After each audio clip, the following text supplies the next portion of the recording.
오늘은 함께 읽으신 마태복음 15장 29절에서 39절 말씀을 중심으로 마태복음 강의 39번째 시간으로 모세보다 뛰어나신 예수님이라는 제목의 말씀으로 잠시 은혜를 나누겠습니다.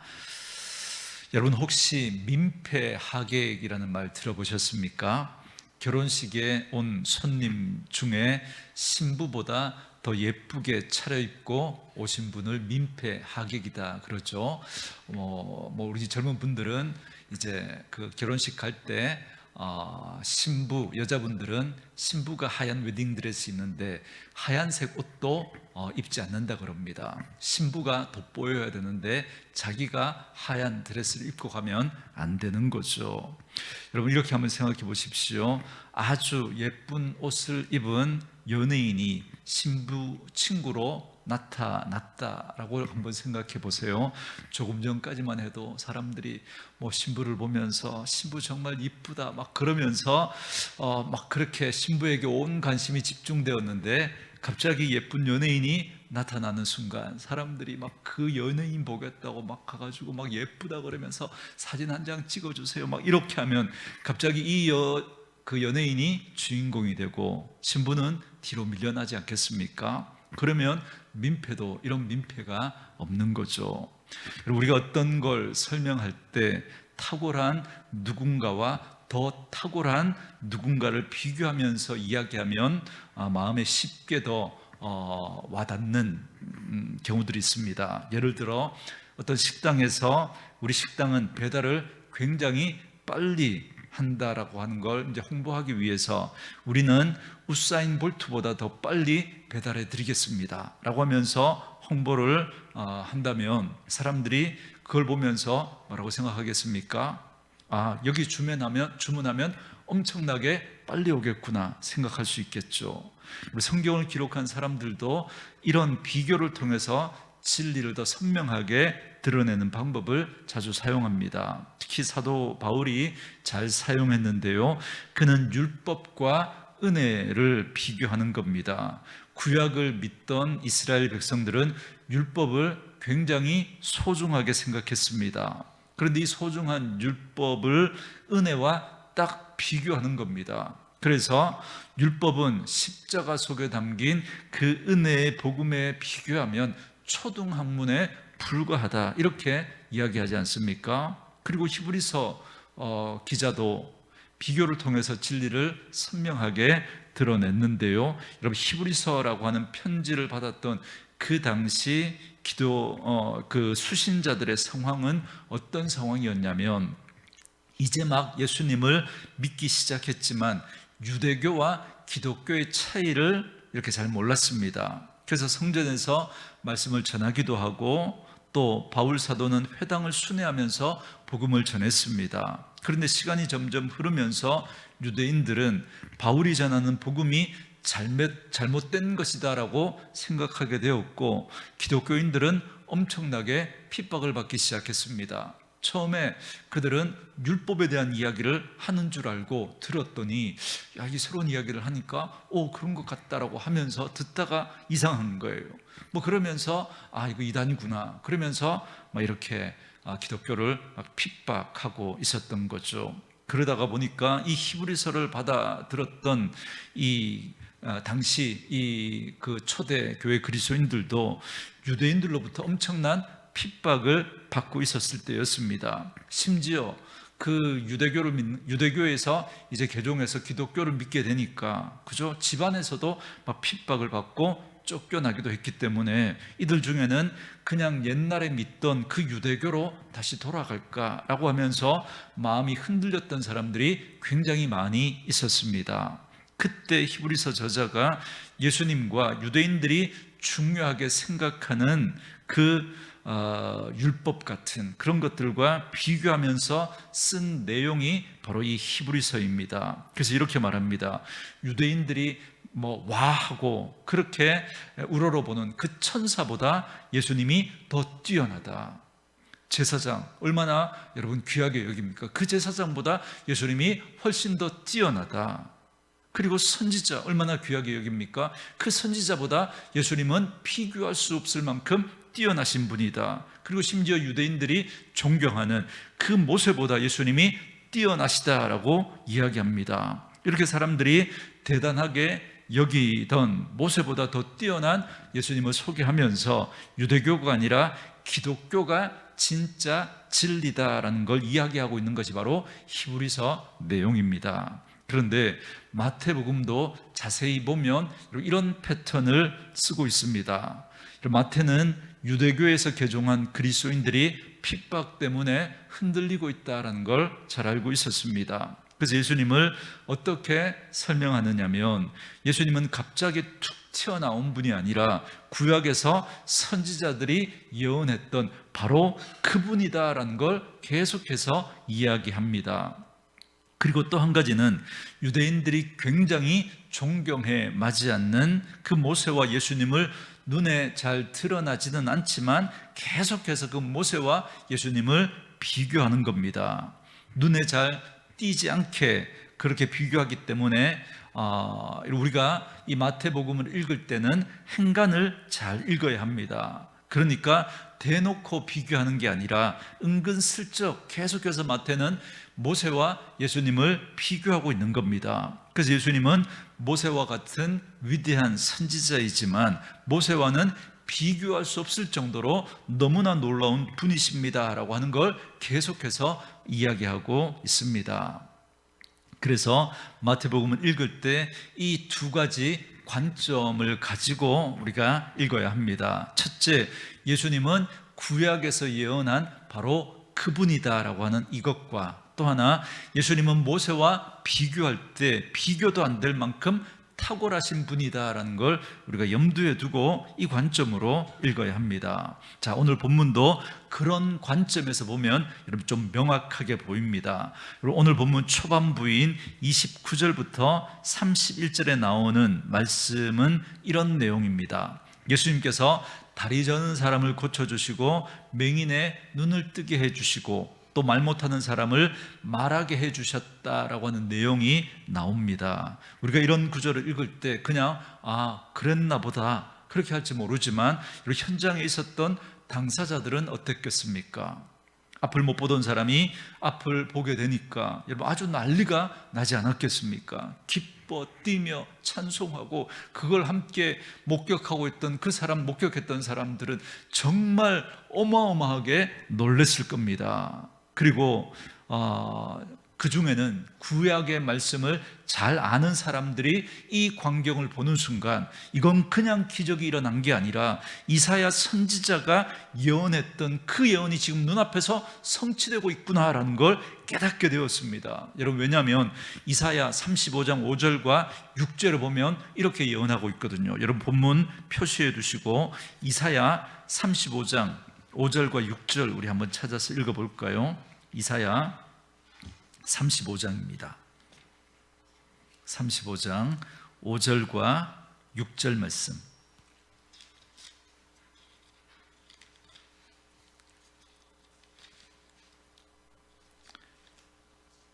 우리 말씀 찾으셨으면 우리 35장 5절 6절 같이 한번 읽어볼까요? 시작. 그때 맹인의 눈이 밝을 것이며 못 듣는 사람의 귀가 열릴 것이며 그때 저는 자는 사슴같이 뛸 것이며 말 못하는 자의 혀는 노래하리니 이는 광야에서 물이 솟겠고 사막에서 시내가 흐를 것임이라. 아멘. 자, 예수님이 태어나기 700년 전에 이사야가 이렇게 예언했습니다. 앞으로 메시아가 올 건데 그분이 오시면 앞 못 보는 사람이 앞을 보게 될 것이고 다리 저는 사람이 뛰어다니게 될 것이며 말 못하는 사람들의 입이 터지게 될 것이다 라고 말했습니다. 그런데 예수님이 바로 그런 일을 행하고 있다라는 걸 기록하면서 이분이 바로 그분이다, 구약에서 그 이사야가 예언했던 그 메시아가 바로 이분이다라고 하는 걸 마태는 알리고 있는 겁니다. 그리고 오늘 본문도 잘 보면 마태가 이야기하려고 하는 중요한 주제와 맥이 이어져 있습니다. 모세와 예수님을 계속 비교하는 겁니다. 앞에서 말씀드린 것처럼 지금 마태는 모세와 예수님을 은근슬쩍 계속 비교합니다. 여러분, 마태복음 우리 지금까지 살펴봤잖아요. 한번 잘 떠올려 보십시오. 여러분, 예수님이 태어나실 때 어떤 일이 있었죠? 2살 이하의 사내 아이를 다 죽이는, 그래서 예수님도 죽을 뻔하지 않았습니까? 헤롯이 예수님을 죽이려고 했잖아요. 그래서 애굽으로 피난 가셨습니다. 여러분, 모세의 이야기도 보면 모세가 처음 태어났을 때 남자 아이들을 다 죽이라고 해서 모세도 죽을 뻔했지만 어떻게 해요? 그저 그 하나님의 은혜로 그저 그 나일강에 그걸 띄워보냈는데 바로의 공주가 그 아들을 그저 그 모세를 입양해가지고 그 애굽의 궁궐로 들어가서 목숨을 건졌습니다. 여러분, 패턴이 굉장히 비슷하죠.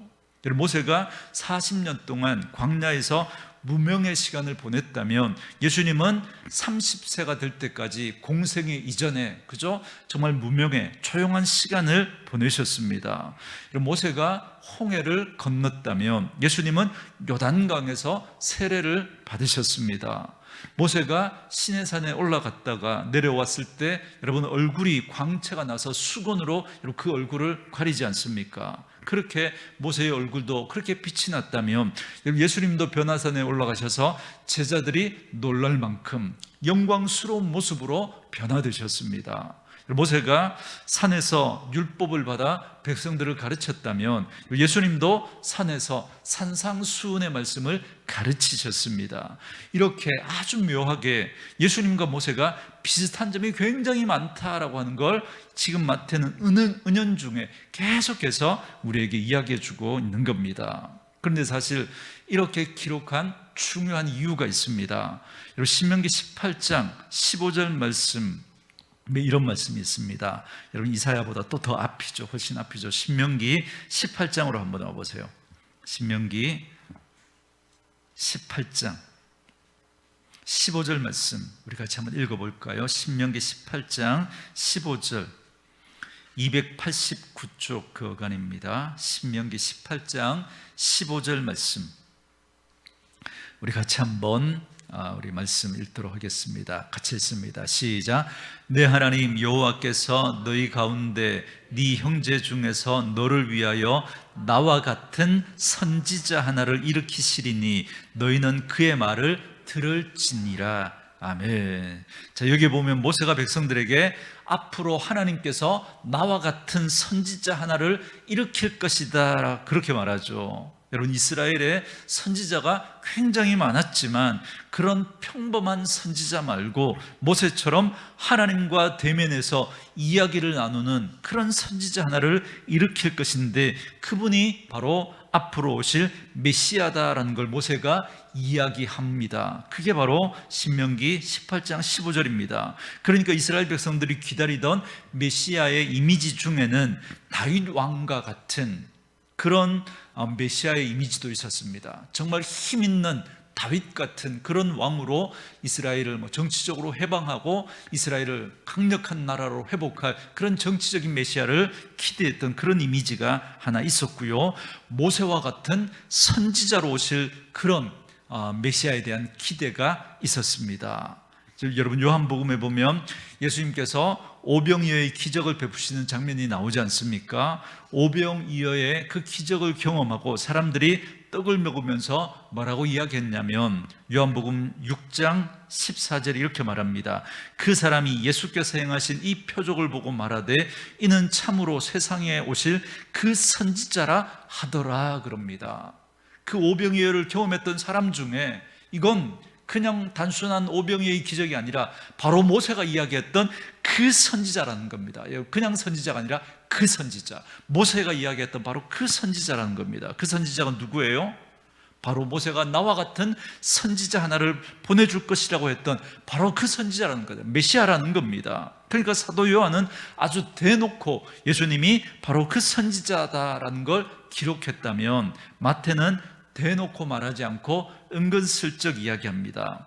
오병이어의 기적뿐만 아니라 오늘 본문처럼 보리떡 7개와 물고기 2마리로 사람들을 먹이신 이 칠병이어의 기적도 여러분 소개합니다. 잘 보면 이런 뜻입니다. 모세가 광야에서 굶주린 백성들을 만나로 먹여 살렸던 것처럼 예수님도 지금 광야에서, 지금 이 빈들에서 굶주린 사람들에게 떡을 먹이고 계신다라는 걸 또 이렇게 비교해서, 그죠? 이 지금 마태는 이 모세와 예수님을 비교하면서 예수님이 훨씬 더 뛰어난 분이다라는 걸 이야기하려고 하는 겁니다. 그러나 여러분, 중요한 차이가 있죠. 비슷하지만 사실 모세와 예수님은 도저히 비교할 수 없을 만큼 엄청난 차이가 있습니다.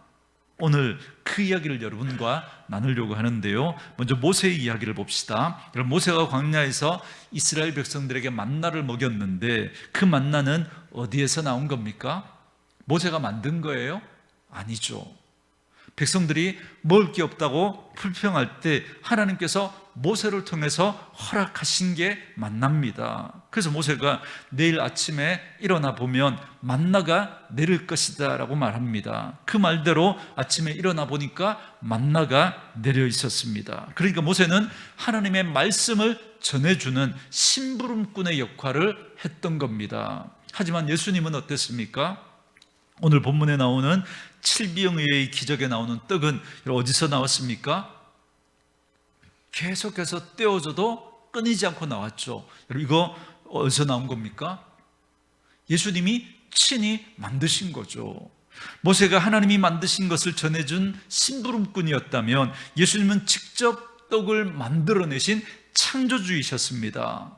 이걸 통해서 우리는 예수님이 단순히 떡만 주시는 분이 아니라 온 천지 만물을 창조하신 창조자다라는 사실을 여러분 다시 한번 기억하게 됩니다. 예수님은 하늘의 해와 달과 별을 만드셨고 여러분 한 분 한 분을 세상에서 가장 존귀한 존재로 만드신 분입니다. 그렇기 때문에 예수님은 모세와 비교할 수 없는 너무나 여러분 뛰어난 분이다라는 거죠. 모세는 그냥 알려만 주었지만 예수님은 직접 만들어내셨습니다. 모세는 하나님이 내리시는 걸 하나님이 내려주실 것이다 라고 전해주기만 했지만 예수님은 직접 그걸 만들어내시고 그것으로 그들을 먹이신 겁니다. 예수님께서 떡을 만드신 이야기가 복음서에 2번 나오지 않습니까? 앞에 오병이어의 기적이 나오고 또 칠병이어의 기적이 나오는데요, 왜 2번이나 기록되었을까요? 여기에 대한 여러 가지 해석이 있습니다. 오병이어는 유대인들을 대상으로 베푼 기적이라면 칠병이어는 이방인들을 대상으로 베푼 기적이다라고 하는 게 여러분 이 오병이어와 칠병이어의 차이를 설명하는 신약들의 어떤 대부분의 어떤 견해입니다. 저도 이 부분에 전적으로 동의합니다. 그래서 칠병이어의 기적으로 떡을 먹은 사람들이 이스라엘의 하나님을 찬송하는 놀라운 장면이 오늘 본문에도 나옵니다. 그러니까 이 칠병이어는 이방인들에게 예수님이 하나님의 아들이다라는 걸 이제 드러내고, 그래서 그 반응이 이방인들이 이스라엘의 하나님을 찬송하는 그런 모습으로 오늘 본문에 나옵니다. 그래서 2번 따로 썼다는 거죠.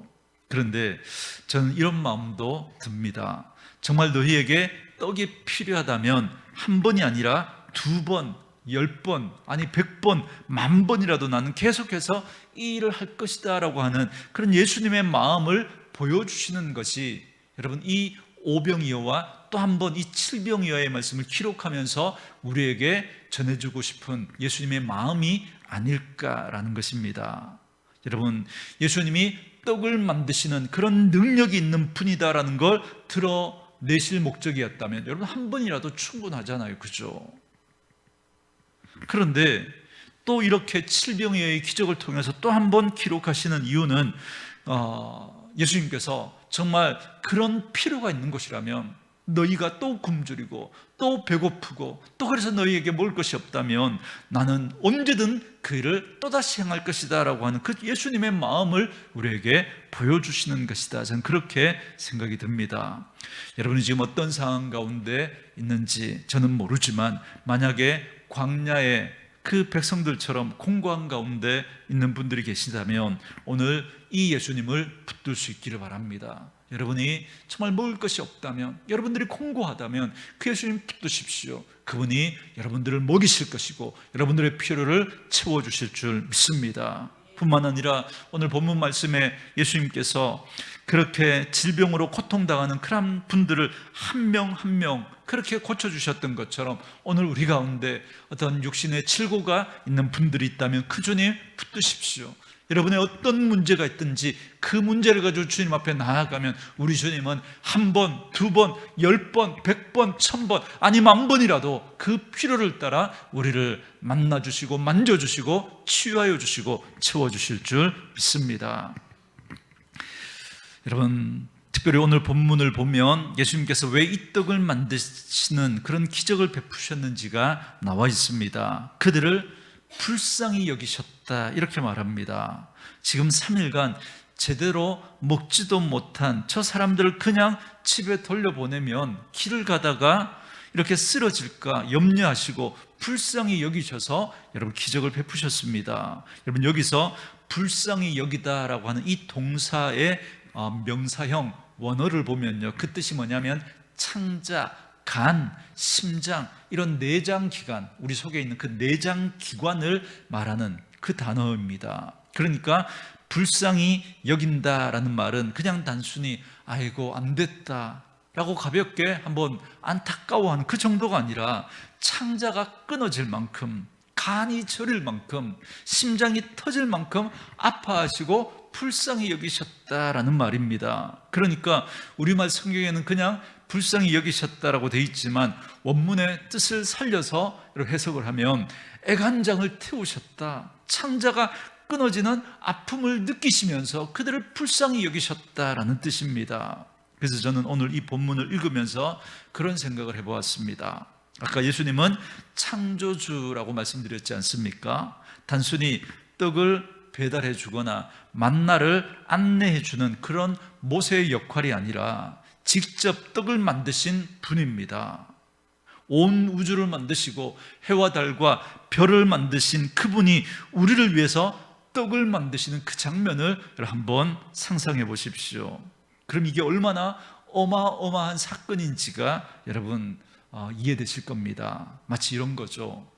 여러분, 세계적인 바이올린 대회에서 이렇게 대상을 이렇게 받은 그 분이 이렇게 있는데 이제 집에 오니까 이제 조카가 삼촌 보고 삼촌 축하해요라고 그렇게 막 축하해 주는 거예요. 이 조카도 뭐 엄마 아빠를 통해서 들었겠죠. 뭐 어마어마한 대회에서, 세계적인 대회에서 대상을 차지했다고 하니까 그 조카가 삼촌 보고 축하한다고 이야기한 겁니다. 그래서 삼촌이 조카 보고 고맙다라고 하니까 이 조카가 삼촌 보고 이러는 겁니다. 삼촌, 저를 위해서 바이올린 한 곡 연주해 주실 수 있어요? 이렇게 묻습니다. 삼촌이, 그죠? 우리 조카가 원하는 건데 내가 당연히 해줘야지 라고 하고 하면서 무슨 곡을 해줄까라고 했더니 조카가 하는 이야기가 나비야 나비야를 그 연주해 달라는 거예요. 그래서 세계적인 바이올린 연주자가 그 어린 조카를 위해서 나비야를 연주해 주는 겁니다. 여러분, 저는 오늘 이 본문을 읽으면서 마치 그런 이미지가 느껴지는 거예요. 온 우주를 만드신 하나님, 해와 달과 별을 창조하신 그 하나님이 우리 한 사람을 위해서 떡을 만드시는 그 장면을 여러분 한번 상상해 보십시오. 하나님은, 그리고 우리 주 예수 그리스도는 온 우주의 통치자이고 동시에 우리 한 사람 한 사람의 작은 문제까지 돌아보시고 귀 기울이시고 같이 아파하시고 같이 신음하면서 우리를 위해 친히 떡을 만들어 주시는 분이신 줄 믿습니다. 우린 종종 착각할 때가 많습니다. 내가 지금 살아가고 있는 건 내가 열심히 일을 해서 돈을 벌고 내가 번 돈으로 그렇게 먹고 산다라고 그렇게 우리는 착각합니다. 하지만 여러분, 건강이 안 좋아서 여러분 병원에 한번 가보십시오. 단순히 여러분 음식을 먹는 거, 그죠? 우리가 음식을 먹는 거 이거 너무 쉽게 생각하잖아요. 그런데 이걸 씹어서 삼키고 그걸 또 소화하고 또 소화한 그 영양분이 우리 온몸에 전달되면서 남은 것은 또 소변으로 또 대변으로 그렇게 이렇게 나갑니다. 그런데 이 과정 속에 한 군데라도 이렇게 고장이 나면요, 우리 인생은 하루아침에 망가져요. 하루아침에. 우리 이걸 그냥 먹고 우리 그냥 그저 이렇게 싸고 그렇게 살아가는 게 당연하다고 생각하지만 이 과정 중에 하나만 여러분 이상이 생기면요, 우리 인생 자체가 그냥 망가져요. 제가 뭘 말씀드리려고 하느냐면, 내가 내 힘으로 벌어서 내 돈으로 먹고 사는 게 아니라 우리는 사실 주님의 은혜로 살아가고 있는 겁니다. 지금도 한순간도 우리를 외면하지 않으시고 끊임없이 지켜보시고 손 내밀어 주시고 손잡아 주시는 그 은혜로 우리는 하루하루 살아가는 줄 믿습니다. 여러분, 지금 전 세계에 여러분 전쟁이 일어나고 있고 기아와 기근과 지진으로 여러분 온갖 고통을 당하는 많은 사람들이 얼마나 많이 있습니까? 그런데 우리 민족을 한번 생각해 보세요. 얼마 전에 집사람과 운전하고 오다가 북한 이야기를 하다가 우리가 거기 태어나지 않고 우리나라에 태어났다는 게 얼마나 정말 은혜인가 뭐 그런 이야기를 했는데요, 여러분 일제강점기 때 다 일본에게 수탈당하고 6.25 전쟁으로 완전히 잿더미가 되었던 우리나라, 정말 아무런 소망이 보이지 않는, 선교사님 편지하면서 이 땅에 아무런 소망이 보이지 않는다고 그렇게 그 선교사님이 본국에 편지했던 그 나라가 여러분 70년 만에 전 세계가 부러워하는 나라가 되었습니다. 여러분, 우리 한국의 삼성전자 그저 그 영업이익률 있잖아요. 이 한 회사가 그 1년에 내는 영업이익률, 이게요 일본의 잘 나가는 100개 회사 다 합친 것보다 영업이익률이 더 많습니다. 여러분, 삼성전자만 있나요?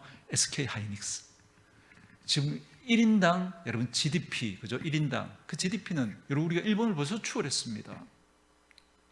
어떻게 여러분 이런 일들이 일어납니까? 지금 한류가요 전 세계적으로 난리지 않습니까? 한국 음식, 한국 문화, 지금 전 세계에서 지금 한국어를 배우려고 얼마나 열풍인지 모릅니다. 여러분, 전후 그 잿더미에서 70년 만에 여러분 이렇게 성장한 나라가 여러분 전 세계 여러분 찾을래야 찾을 수, 아니 비교할 수 있는 그런 나라가 없습니다. 이게 여러분 하나님의 은혜가 아니고는 여러분 그걸 어떻게 설명할 수 있겠습니까? 모세는 떡을 만드는데 0.1%도 기여한 바가 없지만 우리 주님은 친히 우리를 위해서 떡을 만드신 창조주이십니다. 그 주님께서 우리나라를 붙들고 계시고 그 주님께서 저와 여러분을 붙들고 계신 줄 믿습니다. 그런데 오늘 본문을 보면 여기서 한 걸음 더 나아가게 됩니다. 여러분 마태복음 우리 본문으로 돌아오셔서 15장 36절 우리 같이 한번 읽어볼까요? 36절 같이 읽습니다. 시작. 떡 7개와 그 생선을 가지사 축사하시고 떼어 제자들에게 주시니 제자들이 무리에게 주매. 아멘.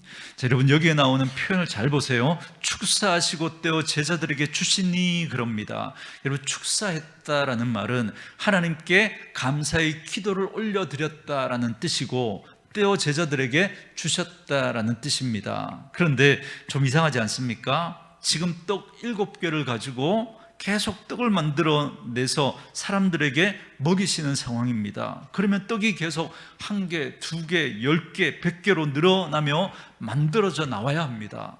그런데 마태는 떡을 떼어 나누어 주었다라고 기록하고 있습니다. 왜 떼어 주셨을까요? 축사하고 떼어라고 하는 이 표현은 오늘날 우리가 잘 느끼지 못하지만 초대교회 성도들이 이 말을 듣는 순간 무슨 뜻인지 다 알아들었습니다. 여러분 고린도전서 11장 23절과 24절 말씀에 보면 내가 너희에게 전한 것은 주께 받은 것이니 곧 주 예수께서 잡히시던 밤에 떡을 가지사 축사하시고 떼어 이르시되 이것은 너희를 위하는 내 몸이니 이것을 행하여 나를 기념하라 하시고 이렇게 말합니다. 여러분 여기 나오는 축사하시고 떼어라는 표현은 성찬식 때 쓰는 아주 특별한 용어입니다. 그런데 이 특별한 용어를 지금 칠병이어의 기적을 설명하는 자리에 일부러 선택해서 쓴 겁니다.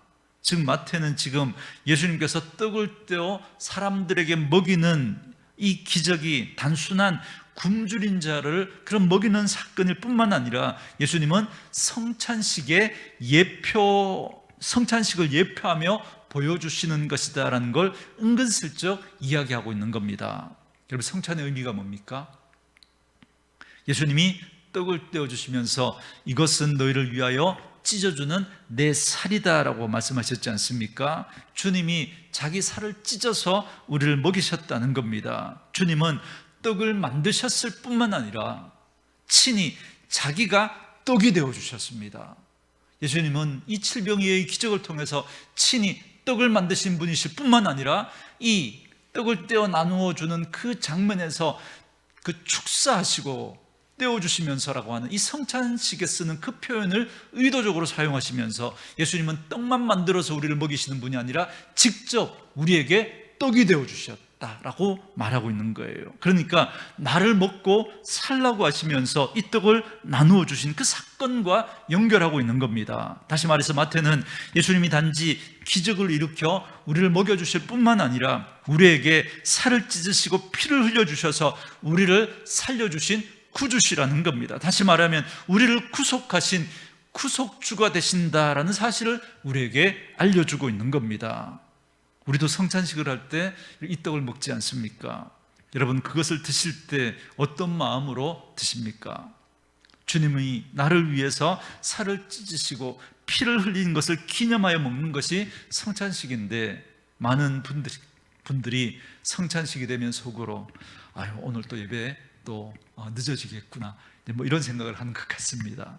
사실 성찬은 그런 지루한 어떤 예식이 아니라 참여하는 우리가 눈으로 보고 귀로 말씀을 듣고 입으로 떡을 먹으면서 주님의 살과 피를 찢으시는 그 역사에 우리가 동참하는 겁니다.